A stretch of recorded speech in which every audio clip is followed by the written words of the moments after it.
side to side. Perfect. Good. Hey, good. Better than I thought. Perfect.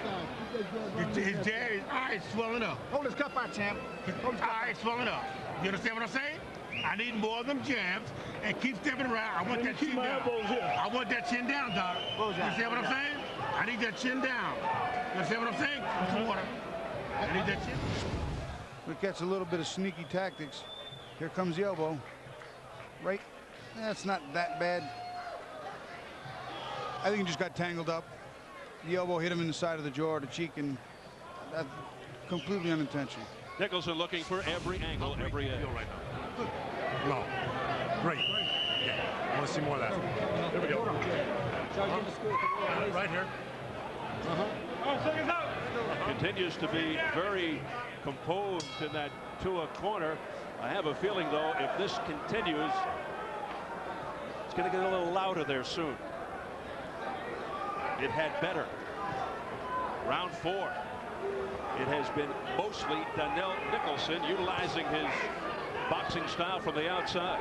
But he's not really being too effective, Steve. He's tapping on the gloves and just more than he's being effective against Tua, he's being effective at just keeping Tua away from him. Bottom line, though, Bobby, is he winning the fight? Right now, this is about as even as it gets. The last round could have gone either way. Toward the end, Tua closed with some great body punches and combinations. Danell hasn't landed anything really clean. Power punches are score more effective in winning fights than our jabs, and Danell hasn't really thrown any power shots. Right hand there by Tua that got in. And it was on the chin. Nicholson does have a questionable chin. He's been down once or twice by his recollection. Tua has never been down. Tua looking very determined right now.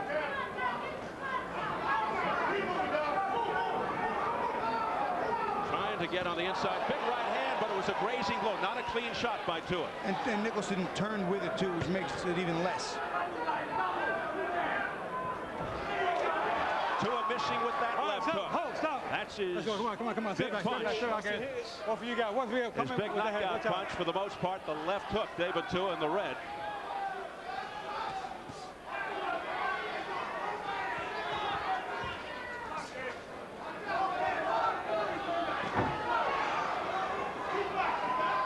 A sledgehammer punch there with the right hand by Tua, but not having that much impact. Beautiful flicking of the jab. 2-3 in a row there by Nicholson. Bothersome. See, there comes a point in time when Tua's just got to say, okay, I got to just walk to him, stuff the punches and bang. Stuff him and bang, and not let him hold. Because if Tua's hands are moving, it's going to be much harder for Nicholson to hold him. This with the left hook, Tua.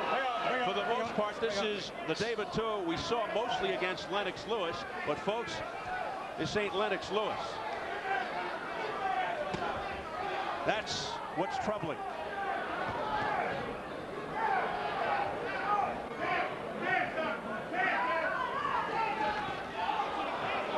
All right, break out. Come on, guys. Well, it could be quite possible that Lennox Lewis has laid down a blueprint of how to beat Tua for other fighters with similar assets. Interesting point. Danell Nicholson, I'm sure, studying those tapes closely. There's an abrasion under the left eye. Beautiful right cross by Nicholson under the left eye of Tua that is developing. But it's in a good spot underneath the eye. Hey. None of that. Coming up on Showtime Saturday, April 28th. We'll come to you from Cardiff, Wales for a European super middleweight doubleheader. WBO super middleweight champ Joe Calzaghe defends his title against top contender Mario Veit in a 12-rounder, and former WBC 168-pound champ Richie Woodall takes on Tox Owo in a 12-round bout. Catch the special same-day coverage Saturday, April 28th, 10 Eastern and Pacific. Saturday, May 5th, we'll bring you a 130-pound twin bill. Two of the best of the division, WBO champ Acelino Freitas, WBA kingpin Joel Casamayor defend their titles en route to an eventual championship unification showdown. That's Saturday, May 5th, 10 p.m. Eastern and Pacific. Please join us. Speaking of the talented Joel Casamayor on hand, along with many boxing luminaries to watch the action here tonight. He is slick. Round number 5 scheduled for 12.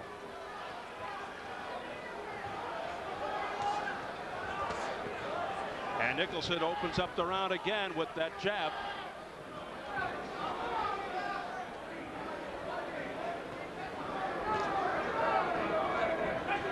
I'm still going to maintain that the fact that David Tua, even though the body's been rearranged, looks better.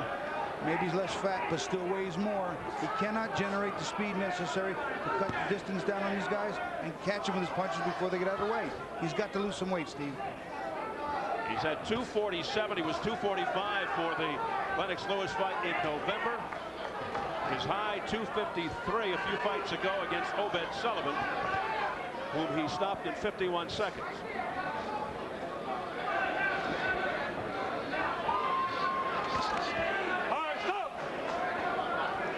After 4 rounds, the press has it scored in favor of Nicholson.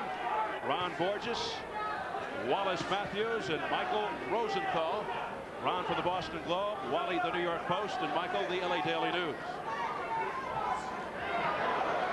Well, Steve, I have this exactly dead even.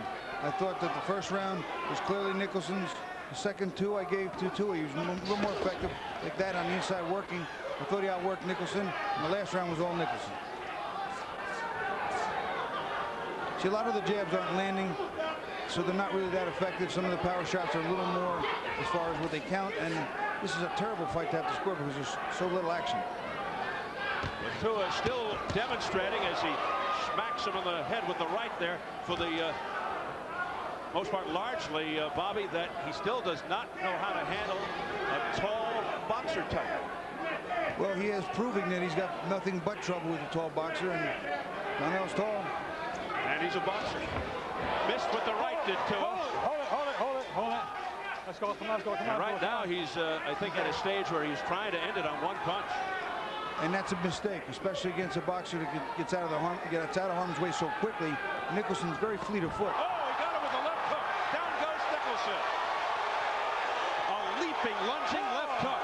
5, 6, and he's 7, struggling. 8, 9. He makes it at 9 with 32 seconds to go in the round.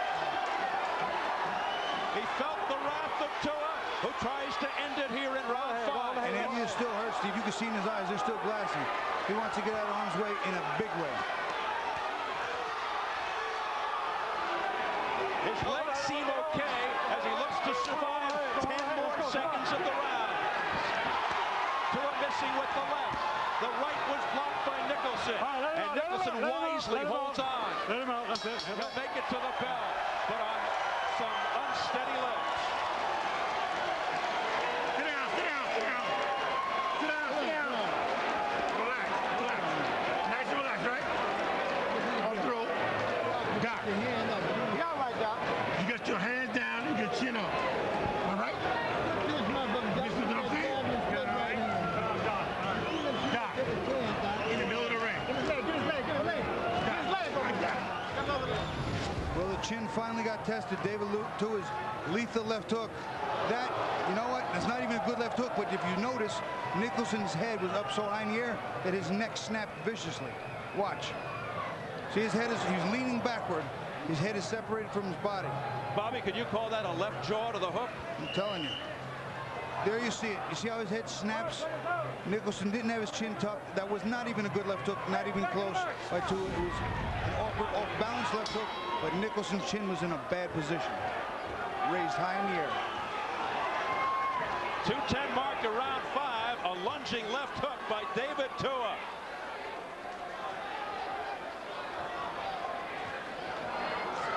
You see a little swelling around David Tua's left eye from the jab when it's being effective. Right now, Nicholson maybe totally cleared out the cobwebs, but we're going to find out because you know Tua's going to test him. That's what he's supposed to do. And right now, Tua has to be brimming with confidence. Another left hook. Down goes Nicholson. Can he get up from this one? He's not getting up from this one, Steve. He's done. Flat on his back. It's over. Joe Cortez waves it off, and David Tua, after looking sluggish, able to knock out Danell Nicholson early round 6. Sit up.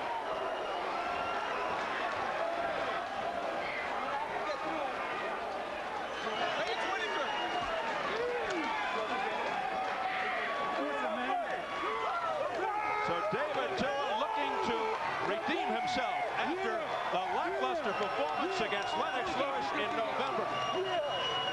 Hugging another heavyweight successful of late, Mount Whitaker. KO round 6, unofficially 34 seconds. Danell Nicholson, who was showing a nice boxing style, nice jab and good movement, frustrating David Tua throughout, and then he was knocked down at the end of the 5th, and then knocked out at the beginning of 6th.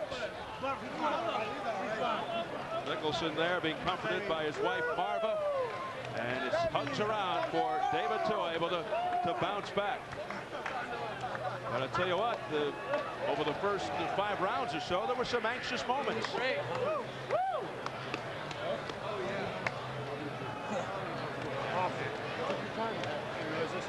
Great job, you guys.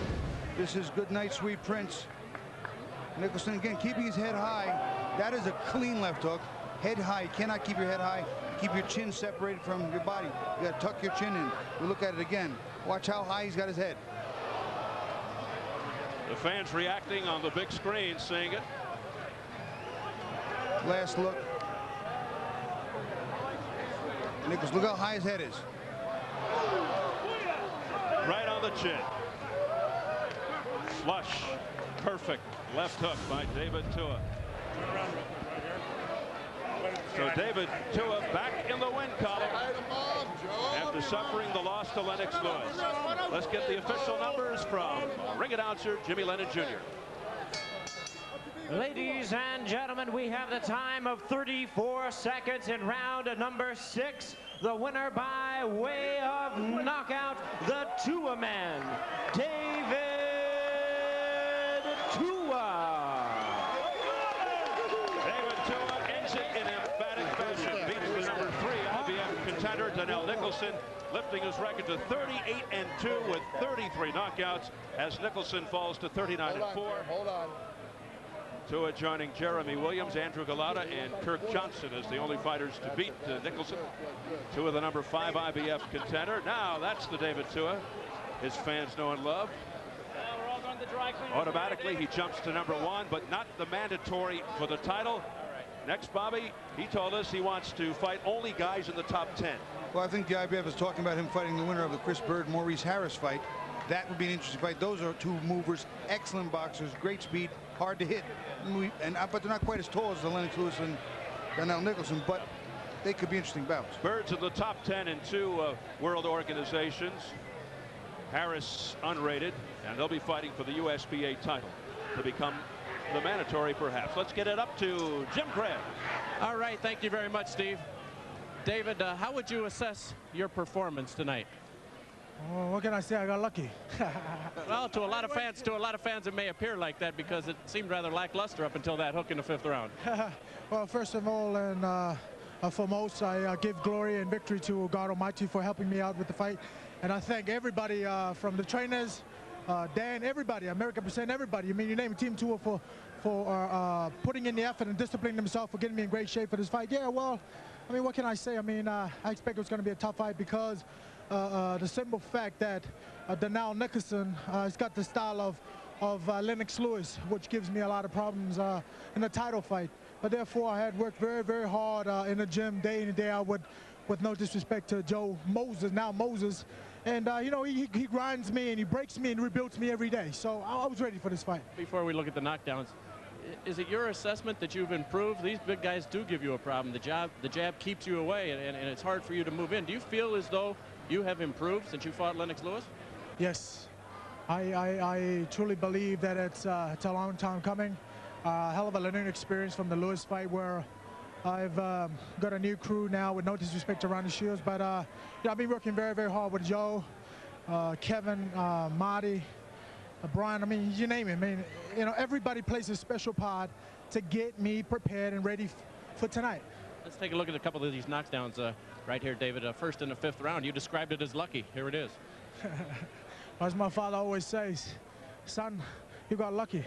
2 minutes back. And then in round 6, it seemed as though he couldn't get the cobwebs out, and it was just a matter of time. Was that your assessment? I think it was only a matter of time. I mean, he was running for me, but I didn't want to get into a stage where I was trying to lead too much with my punches, trying to get lucky. David, what do you think it's going to take from you to get the respect back from the boxing public, who was pretty upset after the Lennox Lewis fight? Dan, what can they say, Dan? Hey, Jim, and I know David has been saying it all along. We're going to earn it. We're going to earn it by fighting guys like Danell, Nicholson, #3 in the world. We want to go after every top 10 guy right now and earn the right to fight for that world title again. Because the bottom line is that this is something that David was so disappointed in November 11th. We're not ashamed to say that we were disappointed, and we're not ashamed to say that we're going to overcome it and prove to the fans that that we're going to go out there and show them that we're going to give them a tremendous performance to climb back to the top again. Were you ashamed? Was I ashamed? I was beyond shame. I was devastated. I mean, I was devastated not only for myself and my team, but I was devastated. I was devastated for the fan, and I was hurt for the fans. I mean, tonight I had to come out and win the hearts of the fans back, because, you know, if it wasn't for them, David Tua, his career wouldn't be where he's at today. And what will you do now, David? I got to go home and see my mother. In terms of your fighting. Oh, I'm sorry. Well, I don't know. Right now, I just got to go back to the drawing board and keep learning. Keep working hard. Congratulations tonight, Dave. Thank you, Showtime. Joe, thank you. Dan Goosen, thank you. All right. Back over to you, Steve. All right, Jim, KO round 6, 34 seconds for David Tua over #3, Danell Nicholson. Let's give you some numbers at the time of this stoppage. The